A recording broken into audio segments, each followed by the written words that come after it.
প্রিয় দর্শক, দায়িত্বরত পুলিশ সদস্যদের মোবাইল ব্যবহার নিষেধাজ্ঞা, রাজনৈতিক উত্তেজনা ও নিষিদ্ধ আওয়ামী লীগের কর্মসূচি ঘিরে নিরাপত্তা জোরদারের অংশ হিসেবে রাজধানী ঢাকায় দায়িত্ব পালনরত পুলিশ সদস্যদের মোবাইল ফোন ব্যবহারের নিষেধাজ্ঞা জারি করা হয়েছে। সোমবার ঢাকা মহানগর পুলিশ কমিশনার শেখ মোহাম্মদ সাজ্জাদ আলী এই নির্দেশনা দেন। ডিএমপির যুগ্ম কমিশনার মোহাম্মদ ফারুক হোসেন জানান যে মাঠ পর্যায়ে দায়িত্ব পালনকালে কোনো পুলিশ সদস্য মোবাইল ফোন ব্যবহার করতে পারবে না।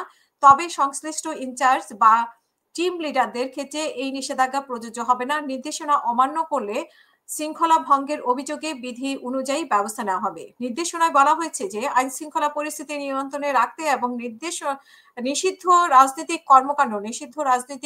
কর্মকাণ্ড প্রতিরোধে সব সদস্যকে দায়িত্ব পালনে সর্বোচ্চ মনোযোগী থাকতে হবে। একই সঙ্গে আসন্ন জাতীয় সংসদ নির্বাচনকে ঘিরে সুষ্ঠু পরিবেশ বজায় রাখার বিষয়েও কঠোর নজরদারিতে থাকতে হবে বলা হয়েছে। এবং ডিএমপি কর্মকর্তারা আরো জানান যে মাঠ পর্যায়ে টহল, চেকপোস্ট, মোবাইল টিম ও গুরুত্বপূর্ণ স্থাপনার নিরাপত্তার দায়িত্বে থাকা পুলিশ সদস্যদের জন্য এই নির্দেশনা তাৎক্ষণিকভাবে কার্যকর করা হয়েছে।